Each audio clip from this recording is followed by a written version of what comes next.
এজন্য বিপদে পড়লে আমরা চাইবো কার কাছে? আমাদের যাই দরকার হোক আমরা ফরিয়াদ করব কার কাছে? নাকি মাজারে যেয়ে চাবেন?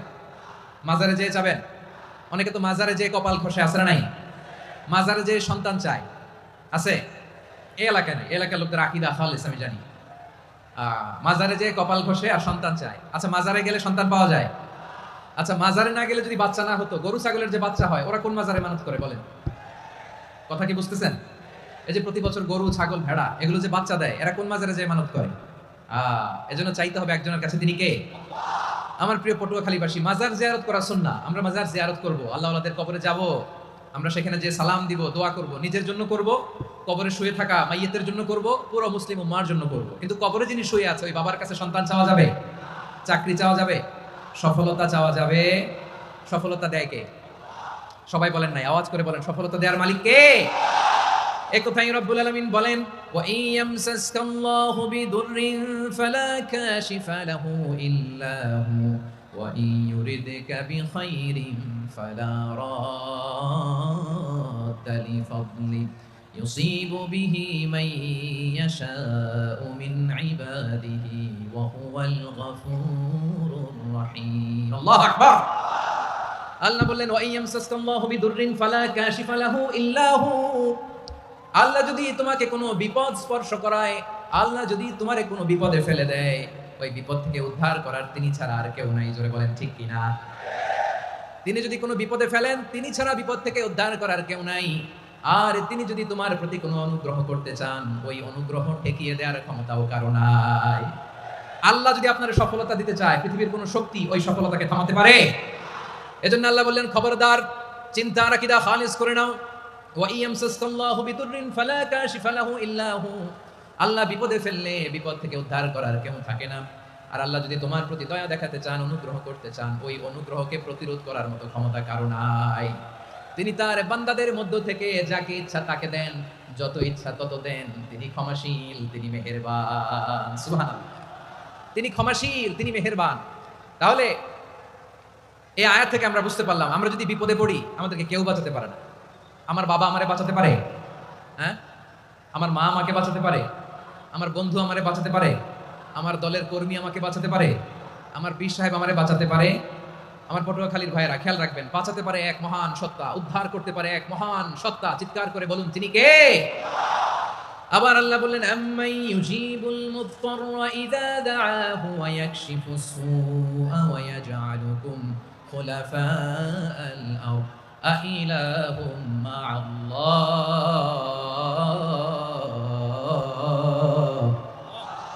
ক্বালিলাম মা তাযাক্কারুন। রব্বুল আলামিন বলেন, বিপদে পড়ে কাতর কণ্ঠে চিন্তাগ্রস্ত হয়ে যখন কেউ ফরিয়াদি হয়ে আল্লাহর ডাকে হাত তোলে, তখন ওই ব্যক্তির ডাকে সাড়া দেয় কে? সবাই বলুন। কণ্ঠে বিপন্ন অবস্থায় আপনি যখন কেঁদে কেঁদে হাত তুলে আপনার দুঃখের কথা জানান, আপনি যখন ডাকেন তারে, তখন আপনার ডাকে সাড়া দেয় কে? আল্লাহ বলে, আমি সাড়া দেই। তোমাদের বিপদকে মুক্ত করে দেয় কে? ওই আল্লাহর সাথে কোনো উপাস্য আছে নাকি? কিন্তু খুব অল্প সংখ্যক লোকই তোমরা উপদেশ গ্রহণ করো। কথাটা কার? তাহলে বিপন্ন মানবতা যখন কাঁদে, মানুষ যখন বিপদে পড়ে নিরুপায় হয়ে ফরিয়াদ করে, তার ডাক শোনার কেউ নাই একজন ছাড়া। চিল্লায় বলেন তো তিনি কে? এজন্য আমরা ফরিয়াদের হাত কার দিকে তুলব? প্রিয় পটুয়াখালী বলেন, ফরিয়াদের দুটো হাত আমরা কার দিকে তুলব? এবং খেয়াল রাখতে হবে, মাথার সাথে সেট করে নিতে হবে, আল্লাহ ছাড়া আমাকে উদ্ধার করার কেউ নাই। এই পৃথিবীতে কেউ আপন না। প্রিয় ভাই, বিপদে বললে বোঝা যায় কেউ আপন না। আপন শুধু একজন মহান সত্তা, তিনি কে? এটা কি আপনারা খেয়াল রাখতে পারবেন? হ্যাঁ, বিপদে আপদে কেউ আমাদের বাঁচাতে পারে না, তরাতে পারে না, মুক্তি দিতে পারে না, উদ্ধার করতে পারে না, একমাত্র আমার প্রভু ছাড়া, আল্লাহ ছাড়া। চিল্লায় বলেন ঠিক কিনা? এবং প্রিয় পটুয়াখালীর ভাইয়েরা, মাথার সাথে এটা সেট করে নিতে হবে যে আমাদের পুরো জীবনটাই পরীক্ষা। পুরো জীবনটাই কি? The life is a test. পুরো জীবনটাই পরীক্ষা। এই জীবনে বিপদ আসবে, আপদ আসবে, পরীক্ষা আসবে, সবার জীবনে এটা থাকে। এক একজনের পরীক্ষা এক এক রকম। আমার পরীক্ষা একরকম, মাসুদ ভাইয়ের পরীক্ষা একরকম, চৌধুরী সাহেবের পরীক্ষা একরকম, আপনার পরীক্ষা একরকম, উনার পরীক্ষা আবার আরেক রকম। পুরো পৃথিবীটাই পরীক্ষা ক্ষেত্র, সবাই পরীক্ষা দিচ্ছি, কিন্তু কারো পরীক্ষা প্রশ্নের সাথে কারোটার মিল নাই। সুবহানাল্লাহ পড়বেন না? পুরোটাই পরীক্ষা ক্ষেত্র, সবাই পরীক্ষার্থী, কিন্তু প্রশ্নপত্র একটার সাথে আরেকটা মিলে না। One doesn't match the other. একজনেরটার সাথে আরেকজনেরটা মিলে না। কাউকে আল্লাহ তাআলা ধনী বানিয়ে পরীক্ষা করেন। কি বানিয়ে? কথা কি বুঝতেছেন? নাকি কষ্ট হচ্ছে? কষ্ট হচ্ছে আপনাদের? কাউকে আল্লাহ ধনী বানিয়ে পরীক্ষা করেন, আবার কাউকে আল্লাহ তাআলা গরিব বানিয়ে পরীক্ষা করেন, কাউকে আল্লাহ অসুস্থ বানিয়ে পরীক্ষা করেন। কেউ দেখবেন যে দুরারোগ্য ব্যাধিতে আক্রান্ত, ডাক্তার বলেছে আর সময় নাই, দুরারোগ্য ব্যাধি ক্যান্সার, যার নেই কোনো অ্যান্সার, তার জন্য পরীক্ষা হচ্ছে এই রোগ। আরেক লোক দেখবেন তার আবার রোগ বালাই নাই, মাশাআল্লাহ, তাকে আল্লাহ তাআলা আর্থিক দৈন্যতা, দারিদ্রতা দিয়ে পরীক্ষা করছেন। এরকম আছে না নাই? টাকা পয়সা নাই, দিন আনে দিন খায়, যা আছে তাতে চলে না, এটা তার জন্য পরীক্ষা। আবার আরেক শ্রেণীর লোক দেখবেন তাকে আল্লাহ অসুস্থতাও দেয় নাই, দারিদ্রতাও দেয় নাই, তার দাম্পত্য জীবনের সমস্যা আছে না নাই? স্ত্রী কথা শোনে না, অথবা ছেলে মেয়ে কথা শোনে না। তাহলে পরীক্ষা সবার জীবনে আছে, এক একজনের পরীক্ষাটা এক এক রকম। আল্লাহ তাআলা দেখতে চায় যে এই পরীক্ষার সময় আমরা কিরকম রেসপন্স করি, how to deal with the test, কিভাবে এই বিপদ আপদ পরীক্ষাগুলোকে আমরা হ্যান্ডেল করব, ডিল করব। এটা হচ্ছে আজকের আলোচনার বিষয়। বুঝতে পেরেছেন সবাই আমার প্রিয় ভাইরা? তাহলে পরীক্ষাময় আমাদের জীবন, বিপদ আপদ পরীক্ষা, এটা মানুষের পিছু ছাড়ে না। সবার জীবনে পরীক্ষা আছে, নবীদের জীবনেও পরীক্ষা ছিল। সাহাবারা জিজ্ঞেস করেছেন, ইয়া রাসূলুল্লাহ আইয়ুন নাসি আশাদ্দু বালাআন ফিদ দুনিয়া, এই দুনিয়ার বুকে কাদের পরীক্ষা সবচেয়ে বেশি? বিশ্বনবী বলেছেন আল আম্বিয়া, এই পৃথিবীতে সবচেয়ে বেশি পরীক্ষা আল্লাহ তাআলা নিয়ে থাকেন নবীদের। কাদের? নবীদের। সুম্মাল আমসাল ফাল আমসাল, এরপরে নবীদের পরের স্তরে যারা, তাদের পরীক্ষা। এরপরে তাদের পরের স্তরে যারা, তাদের পরীক্ষা। সিদ্দিকিনদের, শুহাদাদের, সলিহিনদের, আল্লাহওয়ালাদের। যার ঈমান যত মজবুত তার জীবনে পরীক্ষাও তত বেশি। চিল্লায় বলেন ঠিক কিনা? তাহলে মুমিনরা, বিশ্বাসীরা, আমরা কি পরীক্ষা বিপদ আপদে ভয় পাই? হ্যাঁ, বিপদ দেখলে ভয় লাগে আপনাদের? ভয় লাগে? হ্যাঁ না, মুমিনরা বিপদে ভয় পায় না, তারা হতাশ হয় না, সুবহানাল্লাহ, তারা নিরাশ হয় না। বিশ্বাসীরা হাল ছেড়ে দেয় না, তারা ভরসা রাখে একজনের উপর, চিল্লায় বলতে হবে তিনি কে। কারণ মুমিন জানে the grief isn't permanent, the test isn't permanent, the struggle in our life isn't permanent. আমাদের জীবনের দুঃখ, কষ্ট, স্ট্রাগল এগুলো পার্মানেন্ট নয়। after every difficulties there is an ease. সব কষ্টের পরেই একটা সুখ আছে না নাই? রব্বুল আলামিন বলেন ফা ইন্না মাআল উসরি ইউসরা, ইন্না মাআল উসরি ইউসরা, ভয় পেও না, চিন্তা করো না, কষ্টের সাথেই আমি রেখে দিয়েছি স্বস্তি। সুবহানাল্লাহ বলেন। মুমিন জীবনে বিপদ যত বেশি, কষ্ট যত বেশি, তার সামনে সফলতা তার চেয়েও বেশি, ঠিক কিনা বলেন? কারণ বিশ্বাসীরা জানে রাত্রি যত গভীর হয়, সুবহে সাদিকের সময় তত আগাতে থাকে। গর্ভবতী নারীর পেটের ব্যথা যত বাড়তে থাকে, ঘরে নতুন মেহমান আগমনের সময় ঘনাতে থাকে। মুমিনদের উপর বিপদ, অত্যাচার, আপদ, পরীক্ষা যত বাড়তে থাকে, কালেমার পতাকা উড্ডয়নের সময় কাছে আসতে থাকে। বিশ্বাসীদের এগুলো হিসাব মিলানো অনেক আগে, এগুলো অনেক আগে হিসাব মিলানো। দুঃখের আধার শেষে সুখের আলো মিটি মিটি হাসে, চিল্লায় বলেন ঠিক কিনা? দুঃখ যত বেশি, পরীক্ষা যত বেশি, কষ্ট যত বেশি, সুখের সময় তত কাছাকাছি, চিল্লায় বলতে হবে ঠিক কিনা? এজন্য মুমিন জীবনে পরীক্ষা বেশি, মুমিনদের হতাশা নাই, মুমিনরা নিরাশ হয় না, হতাশ হয় কাফিররা। মুমিনরা কখনো হাল ছেড়ে দেয় না, মুমিনরা ভরসা রাখে একজনের উপর, তিনি কে? তাহলে আমার প্রিয় পটুয়াখালীবাসী, বিপদ থাকবে, পরীক্ষা থাকবে, এই বিপদ থেকে আমাদেরকে উদ্ধার করবেন একজন, তিনি কে? আমরা শুধু আল্লাহর উপরই ভরসা রাখবো। রাজি আছেন তো? চাইবো একজন সত্তার কাছে, আওয়াজ করে বলুন তিনি কে? একজন সত্তার কাছে চাইবে। বিশ্বনবী ওনার চাচাতো ভাই আব্দুল্লাহ ইবনে আব্বাস রাদিয়াল্লাহু তাআলা আনহুকে বললেন, ইয়া আব্দুল্লাহ ইবনে আব্বাস, হে আব্দুল্লাহ ইবনে আব্বাস, ইদা সাআলতা ফাসআলিল্লাহ, যখন চাইবে আল্লাহর কাছে যাও। ও আব্দুল্লাহ, যখন চাইবা আল্লাহর কাছে যাও। ওয়া ইদা ইসতাআনতা ফাসতাইন বিল্লাহ, যখন সাহায্য চাইবা আল্লাহর কাছে ফরিয়াদ করো। জেনে রেখো ও আব্দুল্লাহ, ওয়া আলাম আন্নাল উম্মাতা লাউ ইজতামাআত আলা আন ইয়ানফাউকা বিশাইইন লাম ইয়ানফাউকা ইল্লা বিশাইইন ক্বাদ কাতাবাহু আল্লাহু লাক। ও আব্দুল্লাহ, জেনে রেখো, মনে রেখো, গোটা বিশ্বের সবাই মিলে যদি তোমার উপকার করতে চায়, ততটুকুই তারা করতে পারবে যতটুকু আল্লাহ তোমার নসিবে সেটা লিখে রেখেছে, ঠিক কিনা বলেন? আর যদি গোটা বিশ্বের সবাই মিলে তোমার বিরুদ্ধে কনস্পাইরেসি করে, ষড়যন্ত্র করে, গোটা বিশ্বের সবাই মিলেও যদি তোমার ক্ষতি করতে চায়, ততটুকুই শুধু পারবে যেটা আল্লাহ তোমার জন্য বরাদ্দ রেখেছে। যতটুকু আল্লাহ তাআলা তোমার জন্য বরাদ্দ রেখেছে অতটুকুই ক্ষতি করতে পারবে, আর এক চুল বেশিও করতে পারবে না, কমও করতে পারবে না, চিল্লায় বলেন ঠিক কিনা? এজন্য আমরা চাইবো কার কাছে? সবাই বলেন নাই, আওয়াজ করে বলেন কার কাছে? সব সময় আমরা আল্লাহর কাছে চাইবো, বিপদে আপদে, সুখে দুঃখে, সচ্ছল অবস্থায় অসচ্ছল অবস্থায়, পরাজয়ের সময় বিজয়ের সময়, সব সময় আমরা ভরসা রাখবো কার উপর? সবাই বলুন। একদল লোক আছে যারা বিপদে পড়লে আল্লাহরে ডাকে, আছে না নাই? পটুয়াখালীতে মাশাআল্লাহ নাই, বিপদ আসলে আল্লাহরে ডাকে, বিপদ নাই আল্লাহ নাই। বিপদে পড়লে নামাজ পড়ে, বিপদও নাই নামাজও নাই, বিপদে পড়লে জিকির করে, বিপদ যখন চলে যায় ওদের জিকিরও বন্ধ হয়ে যায়। এরকম আছে না নাই? কিছু লোক দেখবেন পরীক্ষা আসলে নামাজ পড়ে। আছে আছে জেনজি আওয়াজ করা, এরকম আছে? এই কমন পড়ে গেছে, কমন পড়ছে। দেখবেন পরীক্ষার সময় নামাজ পড়ে, পরীক্ষাও নাই নামাজও আছে। এরকম কিছু লোক আছে অসুস্থ হলে আল্লাহরে বড্ড ভালোবাসে, আল্লাহরে খুব ডাকে। অসুস্থ হইলে অসুস্থতাও নাই, আল্লাহ স্মরণও নাই। দেখবেন কিছু লোক নির্বাচন আসলে খুব আল্লাহওয়ালা হয়ে যায়। তখন দেখবেন মাথার মধ্যে হেজাব লাগায়, পাঞ্জাবি লাগায়, আল্লাহ আল্লাহ হয়ে যায়। নির্বাচনও নাই, এরপরে আল্লাহর কথাও নাই। আছে না নাই? না, এরকম হওয়া যাবে না। সব সময় আমরা আল্লাহরে ডাকবো, বিপদে আপদে সব সময় ভরসা রাখবো আমরা একজনের উপর। আওয়াজ করে বলেন তিনি কে? এ কথাই আল্লাহ তাআলা আমাদের চোখে আঙ্গুল দিয়ে জানিয়ে দিলেন, ফাইদা রাকিবু ফিল ফুলকি দা'আউল্লাহা মুখলিসিনা লাহুদ্দিন ফালাম্মা নাজ্জাহুম ইলাল বাররি ইযা হুম ইউশরিকুন। আল্লাহ বলে একদল লোক আছে, তারা যখন নৌযানে চড়ে, জলযানে চড়ে, সাগরের মধ্যে যখন জাহাজে চড়ে, লঞ্চে চড়ে, তারা যখন তুফানের সম্মুখীন হয় তখন তারা আল্লাহরে বড্ড বেশি ডাকে, একান্তভাবে ডাকে, বিশুদ্ধ চিত্তে ডাকে। আবার তুফান থেকে তাদেরকে সেফ জোনে নিয়ে, নিরাপদ জোনে নিয়ে যখন বন্দরে আমি আল্লাহ তাদেরকে ফিরিয়ে দেই, ওই লোকগুলো আবার আমি আল্লাহর সাথে শিরিক করে। এরকম আছে না নাই? জাহাজে উঠছে, সাগরের মাঝখানে তুফান, ওই সময় দেখবেন আল্লাহ কারে কয়। এই কথা তো আপনাদেরকে বোঝানো সহজ, আপনারা তো নদীর দেশের মানুষ। লঞ্চে চড়েন নাই কারা কারা দেখি? লঞ্চে চড়ছেন? হ্যাঁ, লঞ্চে চড়ে নাই এরকম একজনও নাই এখানে। আচ্ছা, লঞ্চে উঠছেন কে কে দেখি? মাশাআল্লাহ মাশাআল্লাহ মাশাআল্লাহ, ঠিক আছে, আপনাদের বোঝানো সহজ। আচ্ছা, লঞ্চে উঠে তুফানের সম্মুখীন হয়েছেন, জলোচ্ছ্বাস সবাই, মাশাআল্লাহ। তো এই ওয়াজ তো আপনাদের মুখস্থ, ঠিক কিনা বলেন? আমার বলার দরকার নাই, বলেন।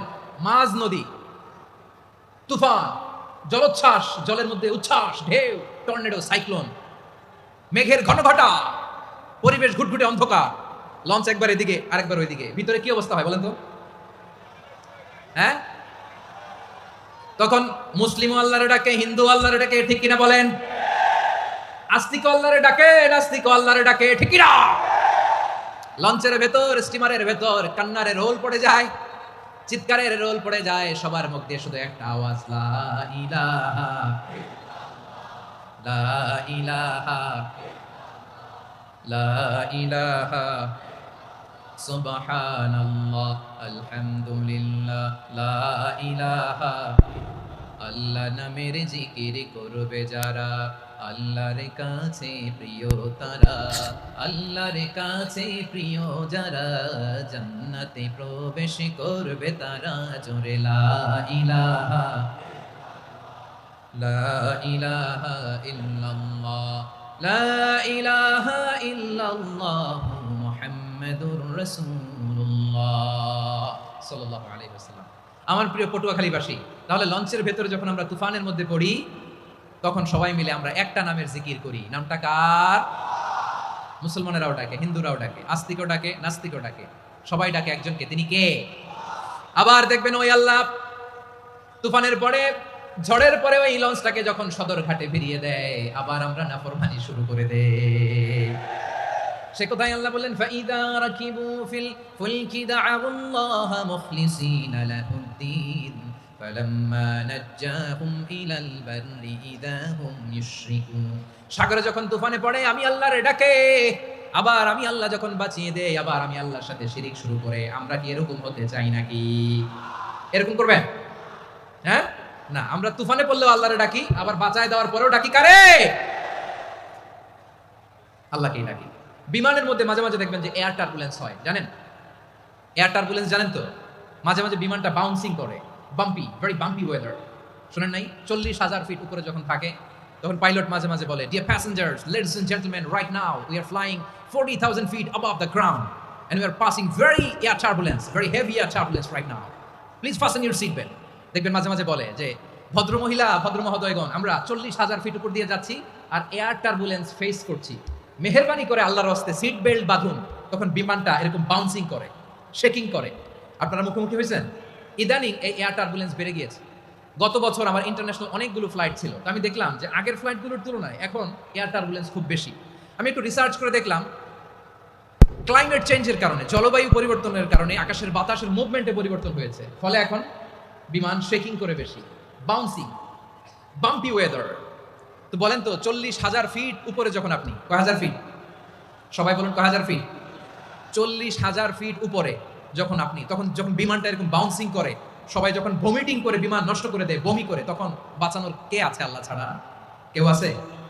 ওই মুহূর্তেও সবাই মিলে একজনের ডাকে আওয়াজ করে বলেন তিনি কে?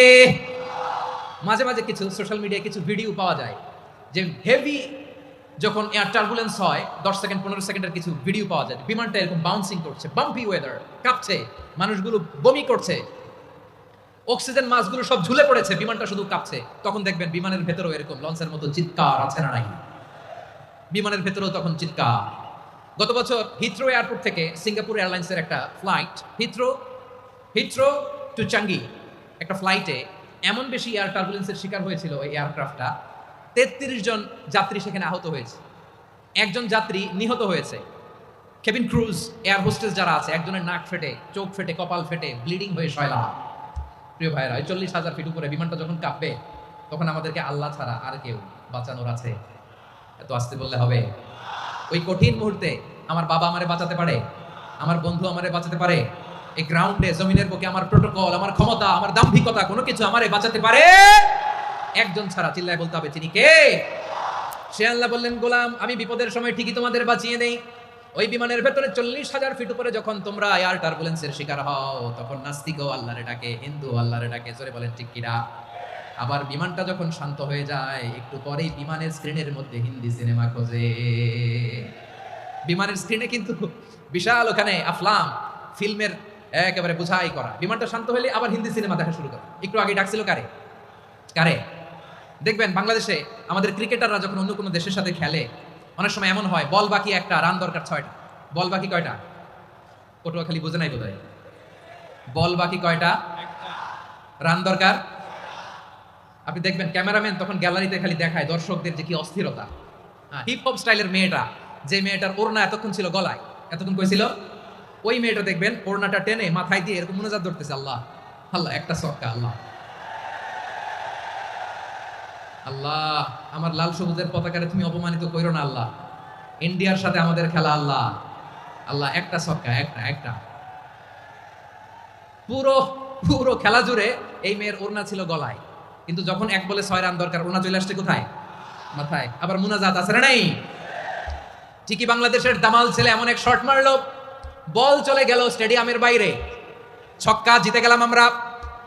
পুরো স্টেডিয়াম জুড়ে চিৎকার, হই হুল্লোড়, মৌজ মাস্তি। যেই মেয়েটা মাথার মধ্যে ওড়না দিয়ে এতক্ষণ সুবহানাল্লাহ সুবহানাল্লাহ বলে আল্লাহর কাছে দোয়া করেছে, ওই মেয়ে এখন আবার ওড়না ফেলে দিয়ে নাচা শুরু করে দিয়েছে।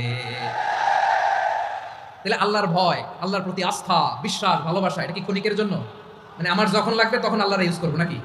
হ্যাঁ, বিপদে আপদে, সুখের সময় দুঃখের সময়, সচ্ছল অসচ্ছল অবস্থায় বিশ্বাসীরা ভরসা রাখে একজনের উপর। চিৎকার করে বলে পটুয়াখালী তিনি কে?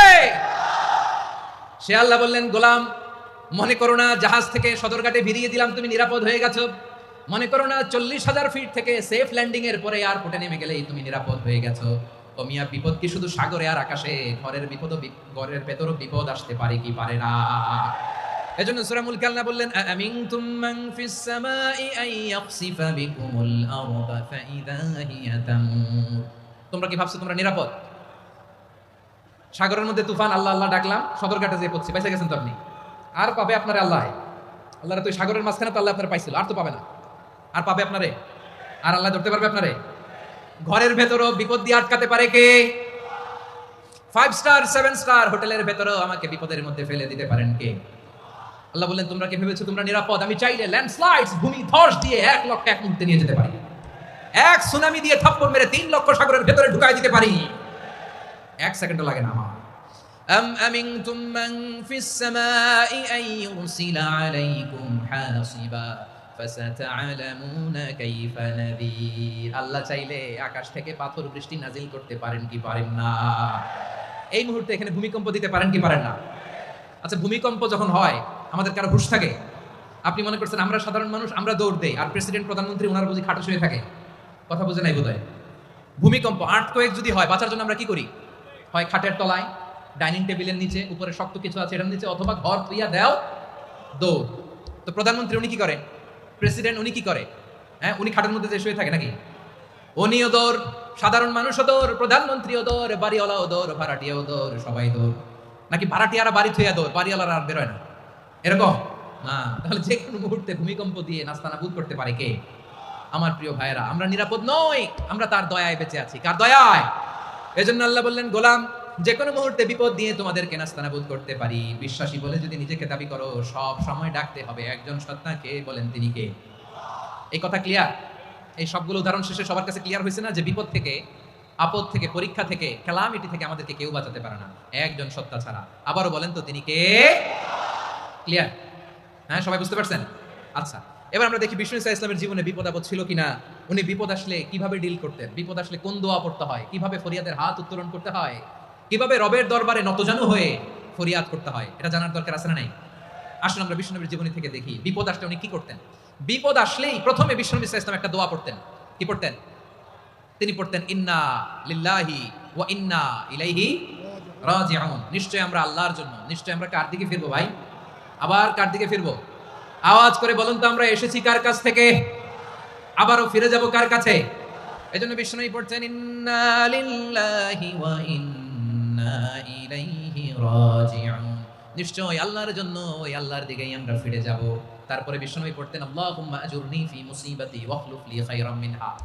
একসাথে প্রথমে পড়তেন ইন্না লিল্লাহি ওয়া ইন্না ইলাইহি রাজিউন, তারপর পড়তেন আল্লাহুম্মা আজুরনি ফি মুসিবাতি ওয়াখলুফ লি খায়রাম মিনহা। মানে আল্লাহ, এই যে আমি বিপদে ধৈর্য ধারণ করলাম, এটার সব তুমি আমারে দাও, আর যেটা হারালাম এর চেয়ে ভালো কিছু দিয়ে মেকআপ করে দিও, ভালো কিছু দিয়ে বদল করে দিও। সুবহানাল্লাহ পড়েন। তাহলে বিপদ আসলে আমরা কি পড়বো? কথা বলেন। এই যে আমি শুয়েছিলাম, নাশিদ গাচ্ছিল ওরা, এদেশে পরস্পরে দেখা হলে দেয় সালাম, এদেশে আমজনতার হৃদয় জুড়ে পাকালাম, এদেশে বিপদ এলে সর্বজনে সর্বক্ষণে দোয়া পড়ে ইন্না লিল্লাহ। কি পড়ে?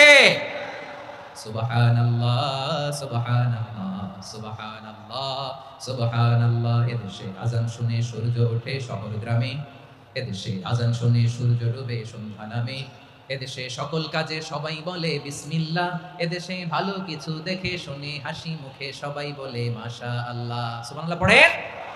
তাহলে বিপদ এলে আমরা কি পড়ি? কথা বুঝলে সবাই উত্তর দিতে হবে, বিপদ এলে কি পড়ি? তাহলে বিপদ এলেই আমরা এখন থেকে ইন্না লিল্লাহ পড়বো, নাকি হাই হুতাশ করবেন? একদল আছে হাই হুতাশ করে, হায় আল্লাহ রে মোর কি হইল রে, মই কি হরমু রে, মই কমবে জামু রে, আছে না নাই? এরকম বিলাপ করতে নিষেধ করেছেন বিশ্বনবী। কি করব, কই যাব, কি হবে, হায় হায়, এরকম হাহুতাশ আছে না নাই? বিশ্বাসীরা হাহুতাশ করে না, তারা ইন্না লিল্লাহ পড়ে। কি পড়ে মনে থাকবে? আমরা পড়বো ইন্না লিল্লাহি ওয়া ইন্না ইলাইহি রাজিউন। নিশ্চয়ই আমরা আল্লাহর জন্য, আমরা আল্লাহর দিকেই ফিরে যাব। এরপর পড়বো আল্লাহুম্মা আজুরনি ফি মুসিবাতি ওয়াখলুফ লি খায়রাম মিনহা।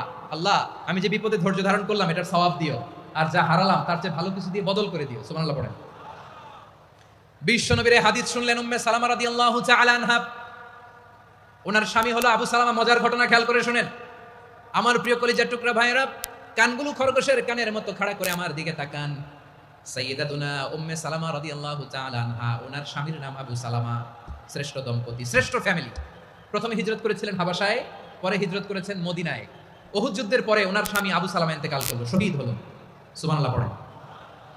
যখন আবু সালামা ইন্তেকাল করলো, উম্মে সালামা রাদিয়াল্লাহু তাআলা আনহা কেঁদে কেঁদে হয়রান। আর নবীর শিখানো বাণী অনুযায়ী তিনি বারবার পড়ছিলেন ইন্না লিল্লাহ। কি পড়ছিলেন? জামু, কি হরমু, এগুলো বলে নাই। কি বলছে? ইন্না লিল্লাহ। যেহেতু বিশ্বনবী বলেছেন কেউ যদি বিপদের প্রথম ধাক্কায় পড়ে ইন্না লিল্লাহি ওয়া ইন্না ইলাইহি রাজিউন, আল্লাহুম্মা আজুরনি ফি মুসিবাতি ওয়াখলুফ লি খায়রাম মিনহা, তাহলে এই বিপদে যে সে যা হারালো তার চেয়ে শ্রেষ্ঠ কিছু দিয়ে আল্লাহ তার বদল দিয়ে দিবে। এই হাদিস শুনে উম্মে সালামা রাদিয়াল্লাহু তাআলা আনহা, ওনার প্রাণ প্রিয় স্বামী আবু সালামার ইন্তেকালের পরে চোখের পানি ছাড়ে আর পড়ে ইন্না লিল্লাহি ওয়া ইন্না ইলাইহি রাজিউন, আল্লাহুম্মা আজুরনি ফি মুসিবাতি ওয়াখলুফ লি খায়রাম মিনহা। বারবার এই দোয়া পড়ে চোখের পানি ছাড়ে, এই দোয়া পড়ে চোখের পানি ছাড়ে, আর মনে মনে বলে আবু সালামার মতো ভালো মানুষ মদিনাতে নাই, আবু সালামার চেয়েও ভালো মানুষ মদিনাতে নাই, তার চেয়ে ভালো মানুষ কি করে আল্লাহ তাআলা আমারে দিবে, তার চেয়ে ভালো মানুষ তো আমি মদিনাতে দেখি না। চোখের পানি দিয়ে বুক ভাসায় আর নবীর হাদিসের উপর আমল করে পড়ে ইন্না লিল্লাহি ওয়া ইন্না ইলাইহি রাজিউন, ইন্না লিল্লাহি ওয়া ইন্না ইলাইহি রাজিউন। পড়তে পড়তে চোখের পানি ছাড়ে আর চিন্তা করে বিশ্বনবী বললেন এই দোয়া পড়লে যেটা হারালাম তার চেয়ে ভালো কিছু দিয়ে আল্লাহ পুরস্কার দেয়। আবু সালামের যে ভালো মানুষ মদিনার মধ্যে আর কে হতে পারে? কি আজীব তামাশা, কি অবাক করা ঘটনা। কিছুদিন পরে দেখা গেল সাইয়্যিদুল মুরসালিন রাহমাতাল লিল আলামিন স্বয়ং বিশ্ব নবী উম্মে সালামাকে বিয়ের প্রস্তাব পাঠিয়েছে। স্বয়ং বিশ্ব নবী উম্মে সালামা রাদিয়াল্লাহু তাআলা থেকে বিয়ের প্রস্তাব পাঠিয়েছেন। উনি রাজি হয়ে গেলেন, বিয়ে হয়ে গেল, উনি হয়ে গেলেন উম্মুল মুমিনিন, আমাদের মা, পুরো মুসলিম উম্মার মা। চিৎকার করে বলেন আল্লাহু আকবার। তাহলে আমার প্রাণপ্রিয় ভাইরা, বিপদে পড়লে আমরা পড়বো ইন্না লিল্লাহি ওয়া ইন্না ইলাইহি রাজিউন, আল্লাহুম্মা আজুরনি ফি মুসিবাতি ওয়াখলুফ লি খায়রাম মিনহা। পড়বেন? পড়বেন না? যারা যারা বিপদ আসলে এই দোয়াটা পড়বেন এখন থেকে, আওয়াজ করে ইনশাআল্লাহ বলেন। যা হারাইছেন তার চেয়ে শ্রেষ্ঠ জিনিস দিয়ে বদলা দিবে কে? বিশ্বাস হয়? একটু সন্দেহ লাগে মনে হয়, একটু সন্দেহ সন্দেহ আছে? যাদের বিশ্বাস হবে তাদেরকে আল্লাহ উত্তম বদলা দিবে, ঠিক কিনা বলেন?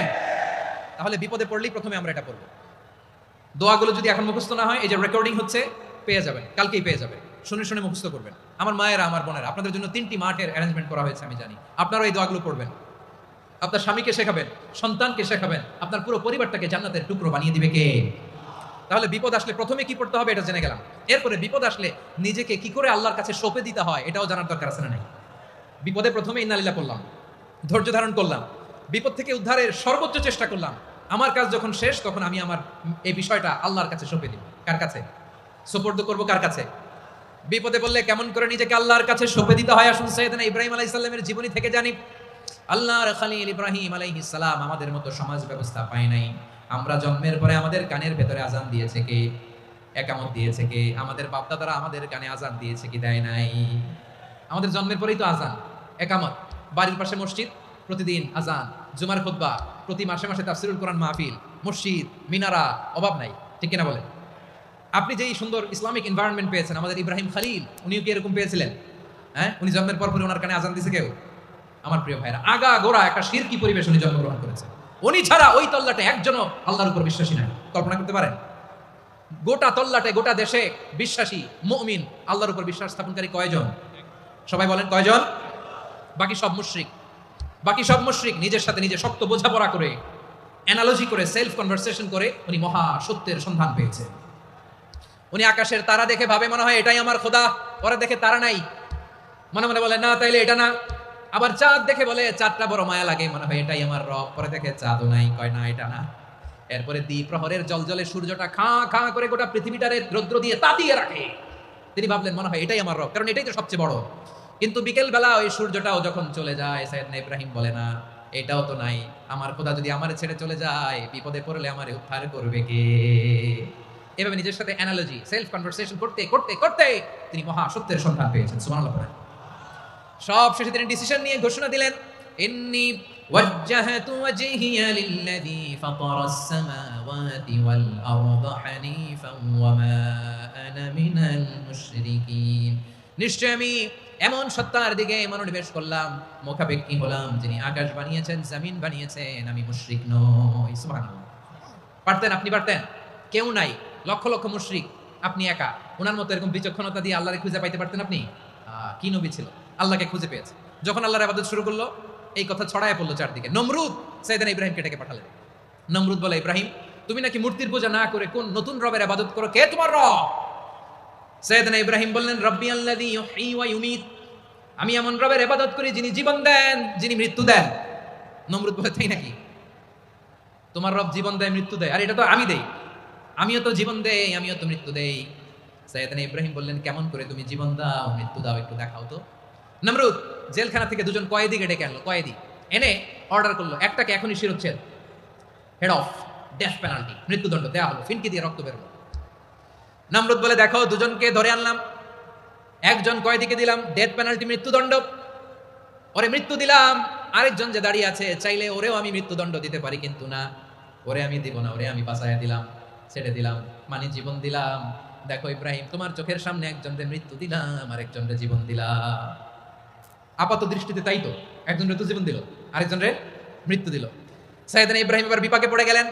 কিন্তু এক একজন নবীকে আল্লাহ এমন উইজডম বিচক্ষণতা দিয়ে এই জমিনে পাঠিয়েছেন। মুহূর্তের মধ্যে আল্লাহর খলিল ইব্রাহিম বললেন, ফাইন্নাল্লাহা ইয়াতি বিশ-শামসি মিনাল মাশরিকি ফাতি বিহা মিনাল মাগরিব ফাবুহিতাল্লাযী কাফার।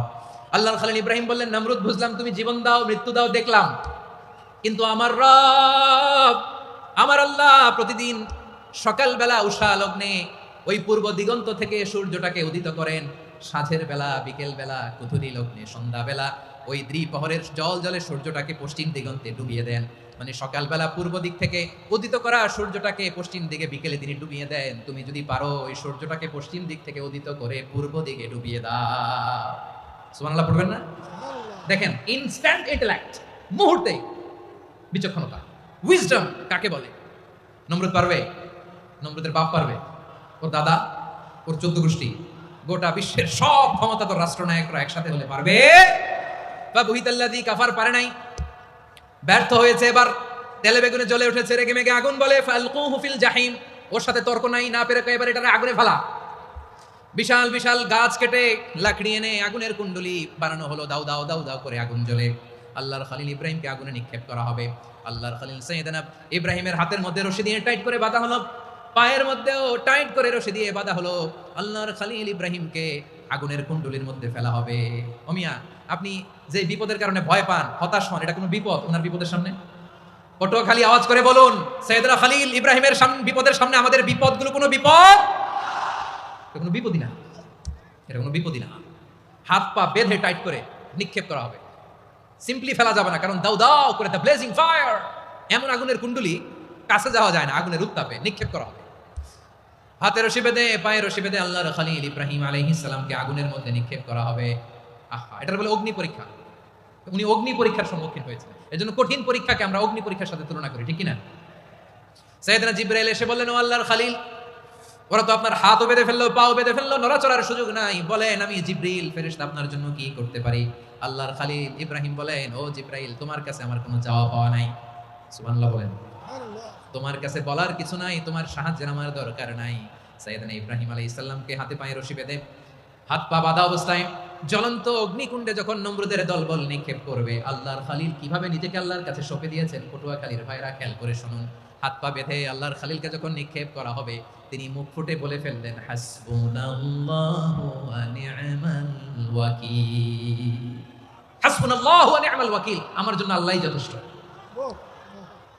আমার জন্য আল্লাহই যথেষ্ট। তিনি আমার সবচেয়ে বড় গার্ডিয়ান, তিনি আমার সবচেয়ে বড় অভিভাবক। জিব্রাইলের সাহায্যে রফারকে ফিরিয়ে দিলেন, দুনিয়ার বুকে কারো কাছে কিছু বলেন নাই, মুখ ফুটে বলেছেন হাসবুনাল্লাহ। ও আমার পটুয়াখালীর প্রাণের ভাইয়েরা খেয়াল রাখবেন, কোন বান্দা তার হাতে থাকা সব চেষ্টাটুকুন করার পরে মুখ ফসকে মুখ দিয়ে যখন বলে ফেলে হাসবুনাল্লাহ, বান্দা যখন হাসবুনাল্লাহ বলে ফেলে, ওই ব্যাপারটা ডিল করার দায়িত্ব স্বয়ং আল্লাহ আরশের উপর থেকে নিয়ে নেয়। আপনি যখন বলে ফেলবেন হাসবুনাল্লাহ, এটা ডিলিং করবে কে তখন? চিল্লায় বলেন না, তিনি কে? বান্দা তার সাধ্যের সবটুকু চেষ্টার পরে নতজানু হয়ে যখন বলবে হাসবুনাল্লাহ, আল্লাহ তুমি আমার জন্য যথেষ্ট, নি'মাল ওয়াকিল, তুমি আমার শ্রেষ্ঠ অভিভাবক, তখন তার কি দরকার না দরকার এটা ডিল করে স্বয়ং আল্লাহ। নিক্ষেপ করা হলো সাইয়েদনা ইব্রাহিমকে অগ্নিকুণ্ডলিতে। হাজার হাজার মানুষের দৃশ্য দেখার জন্য জড়ো হয়েছে এরকম বিশাল ময়দানে। কিন্তু কি অবাক করা ঘটনা, সবাই ভয় পাচ্ছিল, না জানি কি হয়ে যায়। আল্লাহর খলিলকে যখন আগুনের কুণ্ডলিতে নিক্ষেপ করা হয়, আল্লাহর খলিল ইব্রাহিম আগুনের কুণ্ডলির মধ্যে বসে বসে মানুষগুলোর দিকে তাকিয়ে হাসতে শুরু করে দেয়। কারণ আকাশ থেকে রব্বুল আলামিন স্পেশাল ভার্ডিক্ট নাজিল করেছেন, স্পেশাল হুকুম জারি করেছেন, কুল্লা ইয়া নারু কুনি বারদান ওয়া সালামান আলা ইব্রাহিম। ও আগুন খবরদার, সৃষ্টি শুরু থেকে তোকে একটা ধর্ম আমি বাতলে দিয়েছিলাম, তোর ধর্ম, আগুনের ধর্ম হলো যা পাবে জ্বালিয়ে সারখার করবে। আল্লাহ বলল, আগুন তোর ধর্ম দিয়েছিলাম, তুই সব জ্বালিয়ে পুড়িয়ে সারখার করে দিবি, কিন্তু ক্ষণিকের জন্য আমি তোর জ্বালিয়ে দেওয়ার ক্ষমতাটাকে কেড়ে নিলাম, জ্বালিয়ে ভস্ম করে দেওয়ার ক্ষমতা আমি কেড়ে নিলাম। কুনি বারদান, ঠান্ডা হয়ে যা, কিন্তু এত বেশি ঠান্ডা হবি না আবার আমার ইব্রাহিমের জন্য সর্দি লেগে না যায়। সুবহানাল্লাহ, এত আসতে বললে হবে? কুনি বারদান, বারদ মানে বরফ, ঠান্ডা, ঠান্ডা হ, কিন্তু এত ঠান্ডা হবি না যাতে আমার ইব্রাহিমের কষ্ট হয়। আগুন বলে, আল্লাহ একবার বললাম ঠান্ডা হ, আবার বলো এত ঠান্ডা হবি না যাতে খলিলের সর্দি না লাগে। কেমন ঠান্ডা হব, কেমন এনভায়রনমেন্ট তৈরি করে দেব বলো?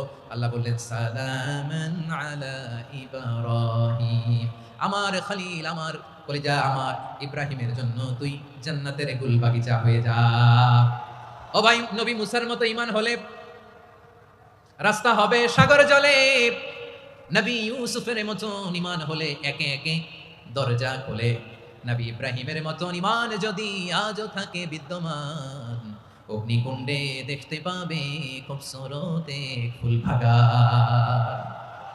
কুলনা ইয়া নারু কুনি বারদান ওয়া সালামান আলা ইব্রাহিম। বান্দা যখন মুখ দিয়ে বলে হাসবুনাল্লাহ, আমার আল্লাহ আমার জন্য যথেষ্ট, এই বলে যখন নিজেকে সঁপে দেয়, তার কি লাগবে? ওই দায়িত্ব স্বয়ং নিয়ে নেয় কে? সবাই বলেন, স্বয়ং নিয়ে নেয় কে? তাহলে আমার প্রিয় ভাইরা, বিপদের শুরুতেই আমরা বলবো ইন্না লিল্লাহ। শুরুতে কি বলবো? এরপরে যেই বাক্যটা পড়ে নিজের পরিস্থিতিকে আল্লাহর দরবারে সঁপে দিব, সেটা হচ্ছে হাসবুনাল্লাহ। সেটা কি? বিষ্ণু বলেন লা ইয়াজালু লিসানুকা রাতাবান মিন যিকরিল্লাহ। সব সময় আল্লাহর স্মরণ দিয়ে, জিকির দিয়ে জিহ্বাটারে সিক্ত রাখো।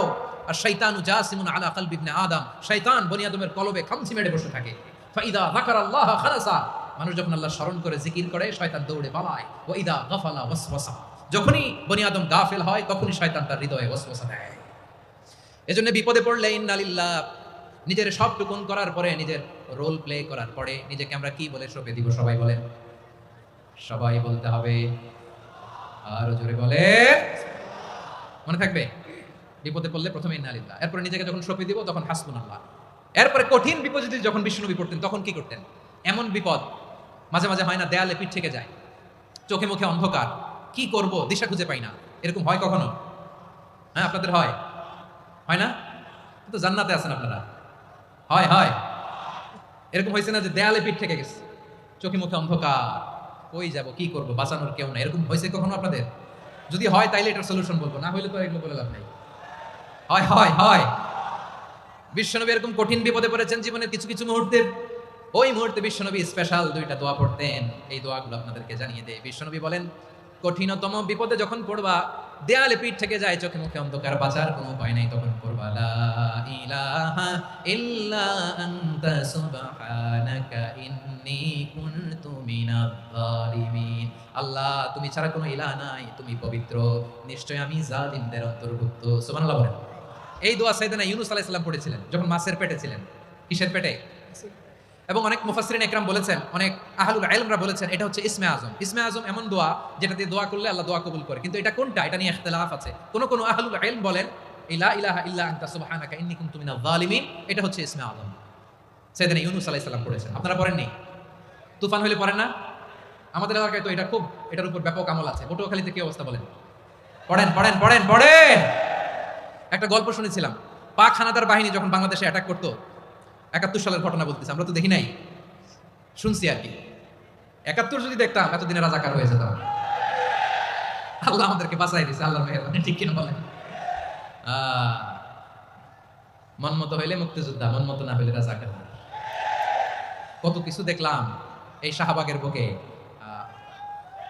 আল্লাহ, ৭১ সালে দেখি নাই, আমরা শুনেছি। পাক হানাদার বাহিনী জিজ্ঞেস করতো মুসলিম না অমুসলিম চেক করার জন্য, বলতো কালেমা বল, কালেমা বাতাও। তো যারা কালেমা বলতে পারতো, পাকিস্তানি বাহিনী নাকি ওদেরকে ছেড়ে দিত, শুনেছি। তো একজনকে, এক বাঙালিরে পেয়ে তার মাথার মধ্যে বন্দুকর নল ধরে বলতেছে, কালেমা বল সালে, কালেমা বাতা, কালেমা বল। তো ভয়ের চোটে এই দোয়া পড়া শুরু করছে। ও পড়তেছে লা ইলাহা ইল্লা আনতা সুবহানাকা ইন্নী কুনতু মিনাজ জালিমিন। পাকিস্তানি বলে সালে ইয়ে তো মুসিবত কা কালেমা হে। বাঙালি কয় হাম তো ভি মুসিবত মে হ্যায়। পাকিস্তানি বলে বেটা কোন দোয়া বললি, এটা তো মুসিবতের কালেমা। কয় আমিও তো মুসিবতে আছি, আমার মাথার মধ্যে বন্দুক ধরে তুমি আমার কালেমা জিজ্ঞেস করো, এখন কোনটা কালিমা আর কোনটা কি দোয়া, আমার হুশ আছে নাকি? প্রিয় ভাইরা, আসলে এটা দুআউল মুসিবা, বিপদে পড়লে এই দোয়া পড়তে হয়। লা ইলাহা ইল্লা আনতা সুবহানাকা ইন্নী কুনতু মিনাজ জালিমিন। এটা পড়বেন আপনারা। এই দোয়া পড়ে সাইয়েদনা ইউনূস আলাইহিস সালাম মাছের পেট থেকে রক্ষা পেয়েছিলেন। রক্ষা করেছিল কে?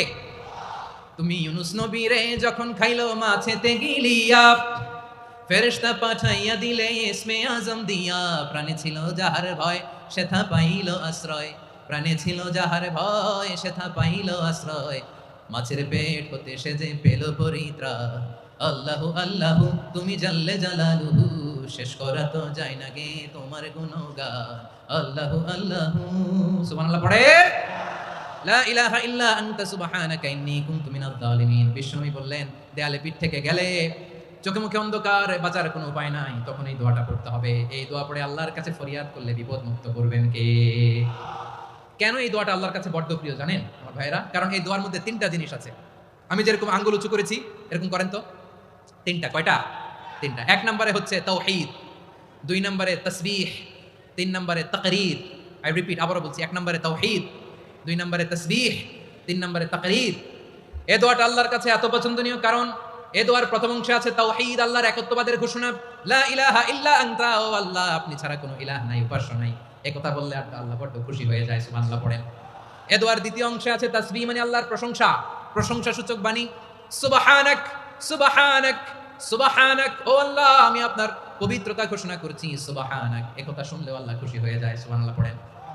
এই দোয়ার তৃতীয় অংশে আছে তাকরীর। তাকরীর মানে পাপের স্বীকৃতি। তাকরীর মানে কি?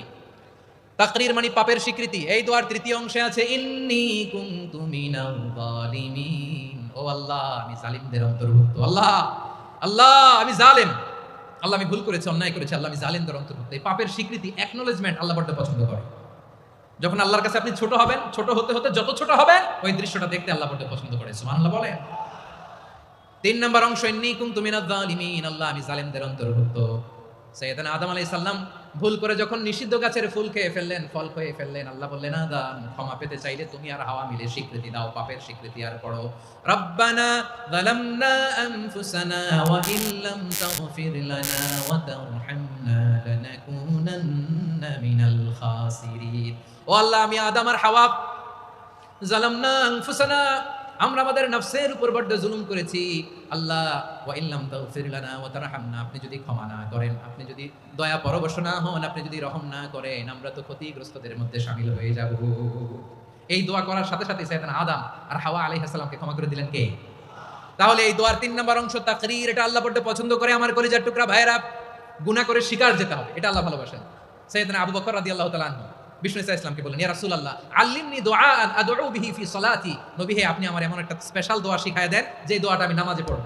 নবী বললেন, তাহলে তুমি পড়ো আল্লাহুম্মা ইন্নী যালামতু নাফসি যুলমান কাসীরান ওয়া লা ইয়াগফিরুয যুনুবা ইল্লা আনতা ফাগফিরলি মাগফিরাতাম মিন ইনদিকা ওয়ারহামনি ইন্নাকা আনতাল গফুরুর রহিম। সুবহানাল্লাহ। সালাম ফিরানোর আগে পড়েন, কথা কয় না, পড়েন পড়েন। ও আবু বকর, নামাজে যদি দোয়া করতে মনে চায় এই দোয়াটা পড়বা, আল্লাহুম্মা ইন্নী যালামতু নাফসি, আল্লাহ জুলুম করেছি আমার নফসের উপর, যুলমান কাসীরা অনেক জুলুম, ওয়া লা ইয়াগফিরুয যুনুবা ইল্লা আনতা, আপনি ছাড়া এই জুনুব, এই পাপ ক্ষমা করার দ্বিতীয় কোনো রব নাই। আছে? আল্লাহ ছাড়া আমাদের গুনাহ আর কে কে ক্ষমা করতে পারে বলেন তো? কে পারে? কে? এজন্য আল্লাহরে বলবেন, আল্লাহ আমি ছাড়া তোমার গোলামের অভাব নাই, ও আমার রব আমি ছাড়া এই জমিনের বুকে তোমার গোলামের অভাব নাই, কিন্তু তুমি ছাড়া তো আমার দ্বিতীয় কোনো রব নাই। পারবেন বলতে? পারবেন? চোখের পানি ছেড়ে আল্লাহরে বলবেন, আল্লাহ তুমি আমার রব, তুমি আমার সব। কি বলবেন? আল্লাহ আমারে রব। সবাই বলুন, আল্লাহ আমারে রব, দমে দমে তনু মনে তারি অনুভব, আল্লাহ আমারে রব।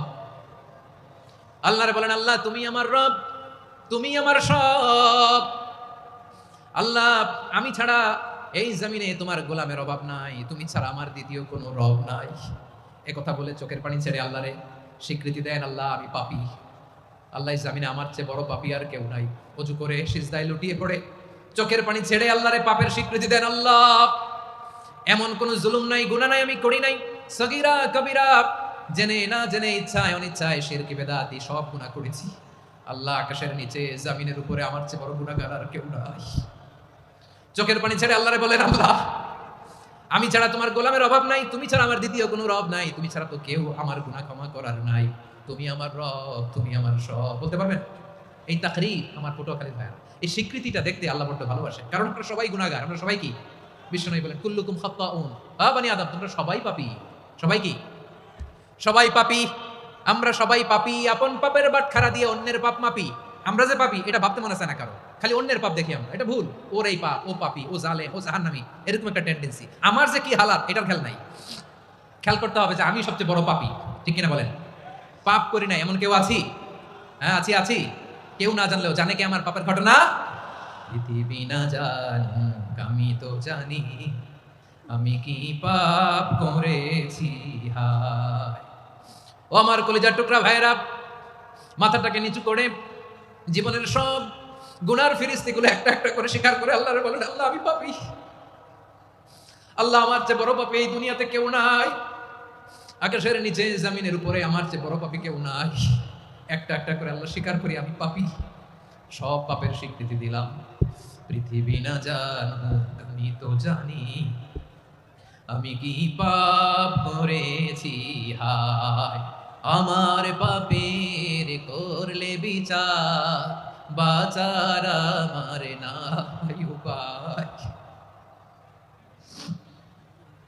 দয়াময় তুমি মাফ করো আমায়, মাফ করো আমায়।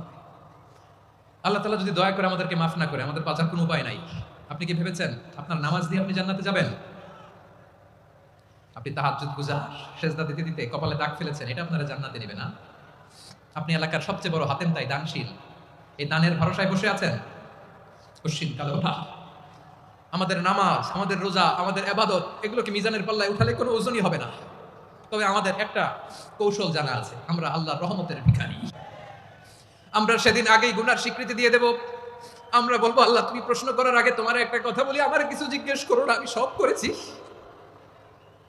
এমন কোন পাপ নাই যে পাপ আমারে দিয়ে হয় নাই। তোমার রহমত দিয়ে তুমি জান্নাতে পাঠাবা, তোমার দয়ায় জান্নাতে যেতে চাই, আমল দিয়ে না। পারবেন বলতে? কিয়ামতের দিন আমরা বলবো, আল্লাহ আমার আমল দিয়ে জান্নাত চাই না, আমি তোমার দয়া দিয়ে জান্নাত চাই। তোমার দয়া ছাড়া আমার কোনো উপায় নাই। কারণ আল্লাহ যদি বিচার করে, বাঁচার কারো উপায় নাই। আল্লাহ যদি বলে ফেলেন তুই এটা করলি কেন, ওখানে গেলি কেন, কোরআনে 1000 বার নিষেধ করলাম তারপরেও এই পাপে জড়ালি কেন, এরকম প্রশ্ন ছুড়ে দিলে আমার উত্তর আছে? বাঁচার কোনো উপায় আছে? রোজ হাসরে হে আল্লাহ আমার করোনা বিচার, আল্লাহ করোনা বিচার। বিচার চাহি না তব দয়া চাই, এ গুনাহগার, করোনা বিচার। আপনার আমল দিয়ে জান্নাতে যাবেন? কি দিয়ে যাবেন? আল্লাহর দয়া দিয়ে। আল্লাহর রহম আর দয়া ছাড়া কেউ জান্নাতের চেহারাও দেখতে পাবে না। আমার প্রিয় ভাইরা, এই দোয়া আল্লাহর কাছে পছন্দনীয় হওয়ার কারণ তিনটা। দোয়ার প্রথম অংশে আছে তাওহীদ, আল্লাহর একত্ববাদের ঘোষণা। এই দোয়ার দ্বিতীয় অংশ আছে তাসবিহ, আল্লাহর প্রশংসা সূচক বাণী। এই দোয়ার 3 নাম্বার অংশ পাপের স্বীকৃতি। তাহলে আমরা সবাই গুনাহগার, আমরা আল্লাহর কাছে পাপের স্বীকৃতি দিয়ে বলবো, ও আল্লাহ ইন্নী কুনতু মিনাজ জালিমিন, আমরা জুলুম করেছি, পাপ করেছি, অন্যায় করেছি, আল্লাহ বুঝতে পারি নাই, শয়তানের ওয়াসওয়াসায় পড়ে, বন্ধুর পাল্লায় পড়ে, নফসের খায়েশ মিটাতে যে আল্লাহ করে ফেলেছি। তুমি গুনাহ না মাফ না করলে আমাদের গুনাহ মাফ করার দ্বিতীয় কেউ নাই, ঠিক কিনা বলেন? এভাবে অনুতপ্ত হয়ে যদি আল্লাহর কাছে দোয়া করেন, দেয়ালে পিঠ থেকে গেছে, কোনো রাস্তা নাই বের হওয়ার, ওই মুহূর্তেও আপনাকে বিপদ থেকে উদ্ধার করবে কে?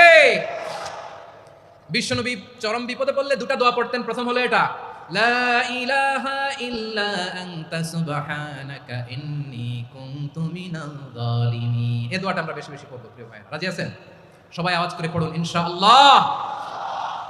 আমার প্রিয় ভাইরা, বিপদে পড়লে বিশ্বনবী আরো একটা দোয়া পড়তেন, লা ইলাহা ইল্লাল্লাহুল আযীমুল হালিম, লা ইলাহা ইল্লাল্লাহু রাব্বুল আরশিল আযীম, লা ইলাহা ইল্লাল্লাহু রাব্বুস সামাওয়াতি ওয়াল আরদি ওয়া রাব্বুল আরশিল কারীম। এই যে বললাম, রেকর্ড হয়ে গেছে। এখন তো আর ইনস্ট্যান্ট মুখস্থ না হলো, পরে মুখস্থ করে নেবেন। আল্লাহ ছাড়া কোনো উপাস্য নাই, তিনি সুমহান, মহা সহিষ্ণু। আল্লাহ ছাড়া কোনো উপাস্য নাই, তিনি সুমহান, আরশের অধিপতি। আল্লাহ ছাড়া কোনো উপাস্য নাই, তিনি আকাশের মালিক, জমিনের মালিক, তিনি সুবিশাল, আরশের অধিপতি। সুবহানাল্লাহ পড়েন এই দোয়াটা। কেউ যদি পড়ে যদি এর ওসিলা করে দোয়া করে, তাকে বিপদ থেকে মুক্তি দেয় কে? মনে থাকবে আপনাদের? তাহলে বিপদের প্রথম ধাক্কায় কি যেন পড়তে হয়? ইন্না লিল্লাহ। তারপরে কি বলে আল্লাহর কাছে নিজেকে সঁপে দিতে হয়? দেয়ালে পিঠ থেকে গেলে লা ইলাহা ইল্লা আনতা সুবহানাকা ইন্নী কুনতু মিনাজ জালিমিন। 2 নাম্বার হচ্ছে লা ইলাহা ইল্লাল্লাহুল আযীমুল হালিম, লা ইলাহা ইল্লাল্লাহু রাব্বুল আরশিল আযীম, লা ইলাহা ইল্লাল্লাহু রাব্বুস সামাওয়াতি ওয়াল আরদি ওয়া রাব্বুল আরশিল কারীম। মনে থাকবে? ইনশাআল্লাহ বলেন সবাই, আওয়াজ করে সবাই ইনশাআল্লাহ।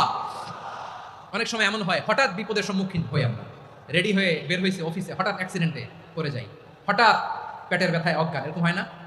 আপনাদের হয় না? বিষ্ণু ইসলাম বলেন, আকস্মিক দুর্ঘটনার বিপদ থেকে যদি কেউ বাঁচতে চায়, সকাল সন্ধ্যা যেন প্রত্যেকে এই দোয়াটা পড়ে। সকালে যদি 3 বার পড়ে, সন্ধ্যা পর্যন্ত হঠাৎ বিপদ থেকে রক্ষা পাবে। To be protected from sudden calamity, sudden disaster, sudden calamity. হঠাৎ বিপদ, হঠাৎ ভয়ঙ্কর কোন আকস্মিক বিপদ থেকে আল্লাহ বাঁচায় দিবে। সকালে পড়লে সন্ধ্যা পর্যন্ত প্রোটেক্টেড, সন্ধ্যাবেলায় যদি 3 বার পড়ে সকাল পর্যন্ত প্রোটেক্টেড। সুবহানাল্লাহ পড়ে। দোয়াটা কি? দোয়াটা হচ্ছে বিসমিল্লাহিল্লাযী লা ইয়াদুররু মা ইসমিহি শাইউন ফিল আরদি ওয়ালা ফিস সামাই ওয়া হুয়াস সামিউল আলিম। ছোট না? অনেক ছোট, মুখস্থ করবেন। বিসমিল্লাহিল্লাযী লা ইয়াদুররু মা ইসমিহি শাইউন ফিল আরদি ওয়ালা ফিস সামা ওই আল্লাহর নাম নিচ্ছি যে এই আল্লাহর নামের বরকতে আকাশ জমিনের কোনো কিছু কারো কোনো ক্ষতি সাধন করতে পারে না। তিনি সর্বশ্রোতা সর্বজ্ঞ। সুবহানাল্লাহ পড়েন, পড়বেন এই দোয়াটা। বিসমিল্লাহিল্লাযী লা ইয়াদুররু মা ইসমিহি শাইউন ফিল আরদি ওয়ালা ফিস সামাই ওয়া হুয়াস সামিউল আলিম। ফজরের পরে 3 বার, মাগরিবের পরে 3 বার যদি কেউ পড়ে প্রোটেক্টেড, যে কোনো হঠাৎ বিপদ থেকে প্রোটেক্টেড। প্রোটেক্ট করেন কে? ওই আল্লাহর নাম নিচ্ছি যে আল্লাহর নামের ওসিলায় আকাশ জমিনের কোনো কিছু কোনো ক্ষতি করতে পারে না। সুবহানাল্লাহ পড়েন। আচ্ছা, এবার আমাদের জীবনে দুশ্চিন্তা আছে না নাই বলেন? Tension, hyper tension, anxiety, depression, চিন্তা টেনশন নাই এরকম কে কে আছে দেখি? হাত তোলেন। ওই যে হাত তুলছে এক আল্লাহর ওলি, ওই যে। টেনশন নাই তোমার? মাশাআল্লাহ। ও না বুঝে তুলছে, জোকের চোটে, জোশের ঠেলায় ধাক্কায় তুলে ফেলছে। সবার জীবনে টেনশন আছে না নাই? এই দুশ্চিন্তা, পেরেশানি, মারাত্মক পেরেশানি থেকে মুক্তি পাওয়ার জন্য বিষ্ণু ইসলাম দুটো দোয়া পড়তেন। কয়টা? অনেকগুলো পড়তেন। স্পেশাল দুটো দোয়া আজকে আপনাদের শিখাই যাবো, শুনবেন না? কষ্ট হচ্ছে? সংক্ষিপ্ত মুনাজাত দিয়ে দেই। ওরে আল্লাহ, আমি তো 9:30 ক্রস করে ফেলছি মাসুদ ভাই, খেয়াল করে নেই। আরো কয়েক মিনিট? ঠিক আছে, ঠিক আছে। পেরেশানিতে পড়লে, টেনশনে পড়লে এই দোয়াটা, প্রিয় ভাইরা, বিষ্ণু ইসলাম যখন খুব বিপদে পড়তেন, দুশ্চিন্তা ওনাকে ঘিরে ধরতো, উনি পড়তেন ইয়া হাইয়ু ইয়া কাইয়ুম বিরহমাতিকা আস্তাগীথ। ইয়া হাইয়ু ইয়া কাইয়ুম বিরহমাতিকা আস্তাগীথ। ইয়া হাইয়ু ইয়া কাইয়ুম, হে শাশ্বত অবিনশ্বর, হে চিরঞ্জীব, বিরহমাতিকা আস্তাগীথ, তোমার রহমতের উসিলায় তোমার কাছে ফরিয়াদ করি। এটা করতেন। আবার আরেক বর্ণনা এসেছে ইয়া হাইয়ু ইয়া কাইয়ুম বিরহমাতিকা আস্তাগীথ আসলিহ লি শা'নি কুল্লাহু ওয়া লা তাকিলনি ইলা নাফসি তারফাতা আইন। আসলিহ লি শা'নি কুল্লাহ, আল্লাহ আমার সবকিছু আপনি সেটেল করে দেন। আমাদের সব ঝামেলা সেটেল করে দিতে পারে কে? আমরা তো সেটেলমেন্টের জন্য এসপি সাহেবের কাছে যাই, ডিসি সাহেবের কাছে যাই, অমুক ভাইয়ের কাছে যাই, তমুক ভাইয়ের কাছে যাই। এই দোয়া পড়লে আরশের উপর থেকে আপনার ম্যাটার সেটেল করে দিবে কে? তাহলে পড়বেন ইয়া হাইয়ু, হে চিরঞ্জীব। হাইয়ু মানে চিরঞ্জীব, যিনি চিরকাল বেঁচে থাকবেন, মরবেন না। আল্লাহ মরবেন? তার কোনো লয় আছে? ক্ষয় আছে?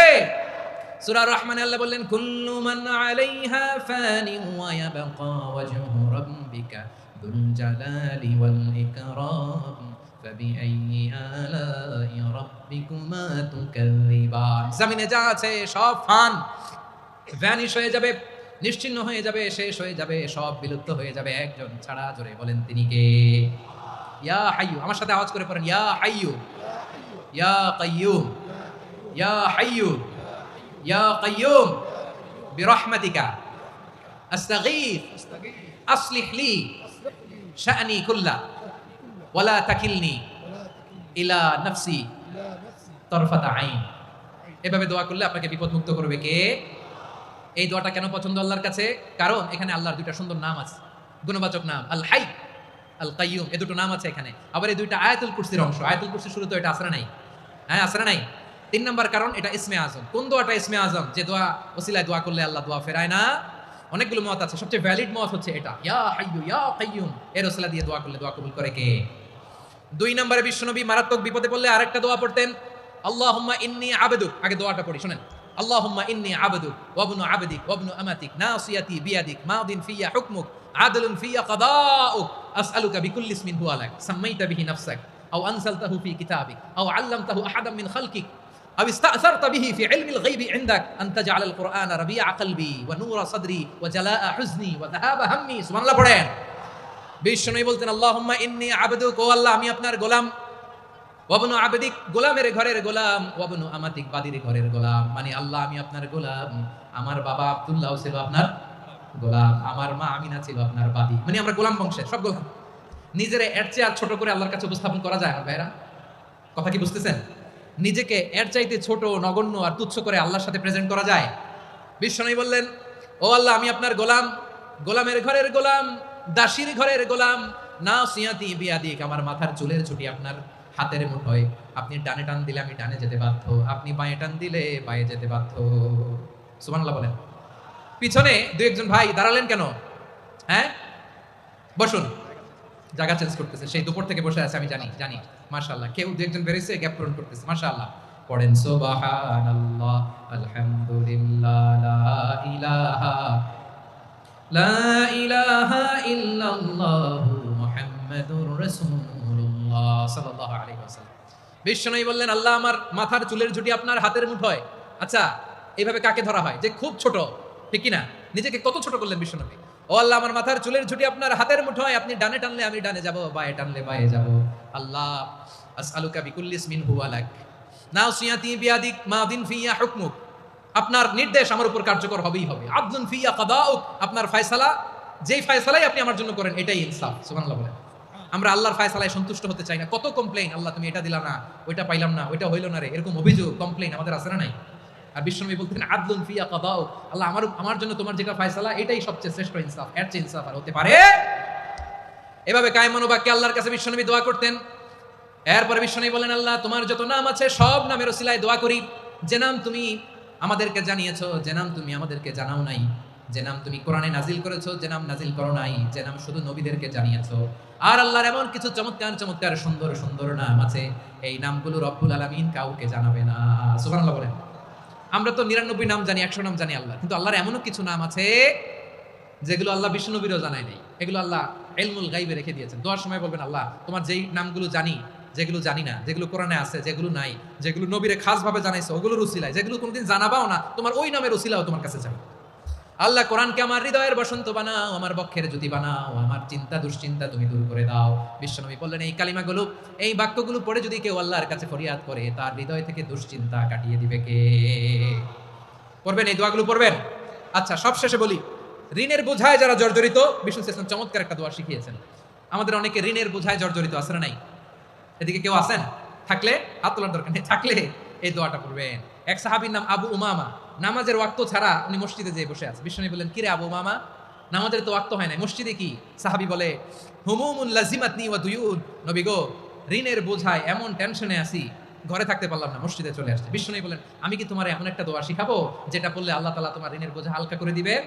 আবু উমামা বললেন, ইয়া রাসূলুল্লাহ, অবশ্যই শিখাবেন। বিষ্ণু বললেন, তাহলে তুমি পড়বা, আল্লাহুম্মা ইন্নী আউযু বিকা মিনাল হাম্মি ওয়াল হাযান ওয়া আউযু বিকা মিনাল জুবনি ওয়াল বুখল ওয়া আউযু বিকা মিন গালাবাতিদ দাইনি ওয়া কাহরির রিজাল। ও আল্লাহ, তোমার কাছ থেকে দুশ্চিন্তা থেকে পানাহ চাই, কৃপণতা, ভীরুতা, অলসতা, কার্পণ্যতা, এই সব কিছু থেকে, মানুষের কঠোরতা, আমার উপর মানুষের আধিপত্য এবং ঋণের বোঝা থেকে পানা চাই। এই দোয়াটা যখন বিষ্ণু শিখাই দিলেন, আবু উমামা বারবার এই দোয়া পড়ে, আল্লাহুম্মা ইন্নী আউযু বিকা মিনাল হাম্মি ওয়াল হাযান ওয়া আউযু বিকা মিনাল আজজি ওয়াল কাসাল ওয়া আউযু বিকা মিনাল জুবনি ওয়াল বুখল ওয়া আউযু বিকা মিন গালাবাতিদ দাইনি ওয়া কাহরির রিজাল। আবু উমামা বলে, এই দোয়া আমি পড়তে লাগলাম আর পড়তে লাগলাম, কিছুদিন পরে দেখা গেল বিষ্ণুনবীর শেখানো এই দোয়ার বদৌলতে আল্লাহ তাআলা আমার সব ঋণ পরিশোধের ব্যবস্থা করে দিয়েছেন। পড়বেন, পড়বেন।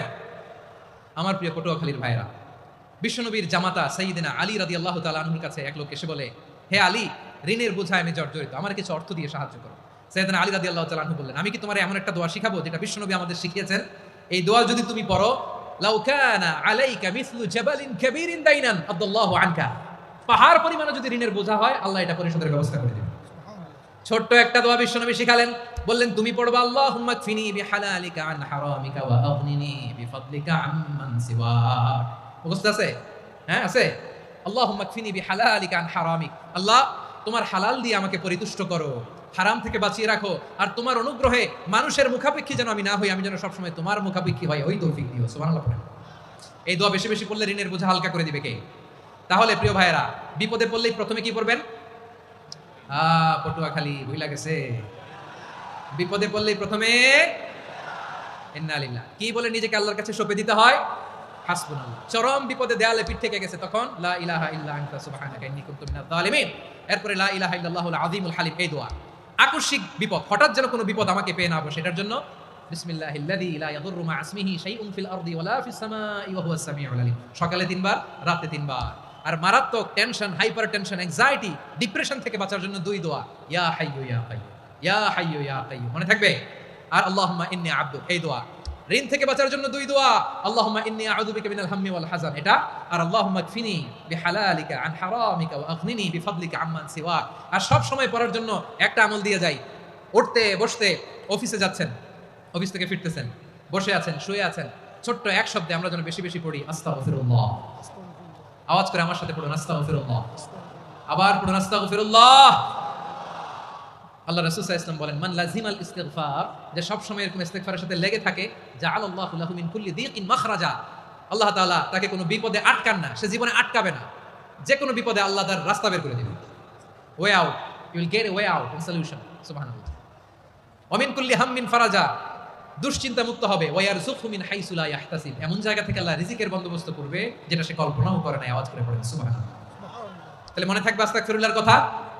সব শেষ কথা বলবো, সব শেষ আমার প্রিয় ভাইরা। এটা গেল নিজের বিপদ। কিসের বিপদ? নিজে যদি বিপদে পড়েন। অন্যের বিপদ যদি দেখেন, এটার জন্য একটা দোয়া আছে। অনেক সময় আমরা দেখি হাসপাতালে ক্যান্সারের 3rd স্টেজে চলে গেছে, লোকটা হ্যাংলা হয়ে চিকন হয়ে হাইরে কি কষ্ট পায় দেখি না। বিষ্ণু বলে একটা দোয়া যদি কেউ অন্যের কোনো বিপদ দেখে পড়ে, ওই বিপদ তার জীবনে কখনো আসবে না। শুনবেন? শোনার আগ্রহ আছে?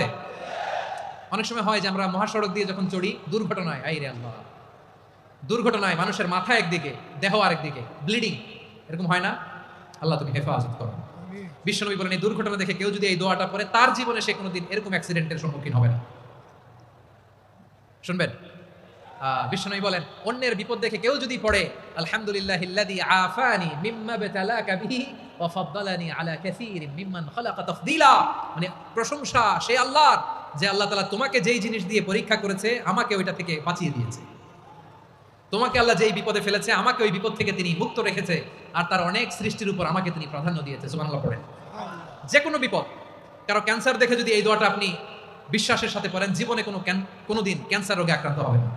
দুর্ঘটনা দেখে যদি পড়েন, ওই দুর্ঘটনা আপনাকে স্পর্শ করবে না। যে কোনো কারো বিপদ দেখে যদি কোনো বিশ্বাসী বান্দা এই দোয়া পড়ে, বিশ্বনবী বলেন লাম ইউসিবহু যালিকাল বালা, ওই বিপদ তাকে আর ধরবে না।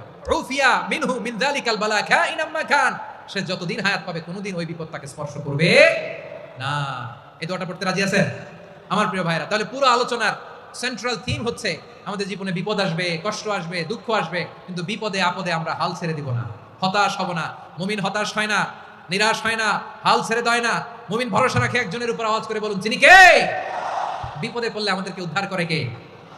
আবার আমাদেরকে যদি কোনো নেয়ামত আল্লাহ দিতে চান, ওইটা কেড়ে নেওয়ার ক্ষমতা কারো আছে? তাহলে আমরা কানেক্টিভিটি বাড়াবো কার সাথে? আমাদের প্রার্থনার ফরিয়াদের হাত তুলবো কার কাছে? রাজি আছেন পটুয়াখালীর ভাইয়েরা? মনে থাকবে কথাগুলো। আল্লাহ তাআলা আমাদের সবাইকে কথাগুলো বোঝার ও আমল করার তৌফিক দান করুন।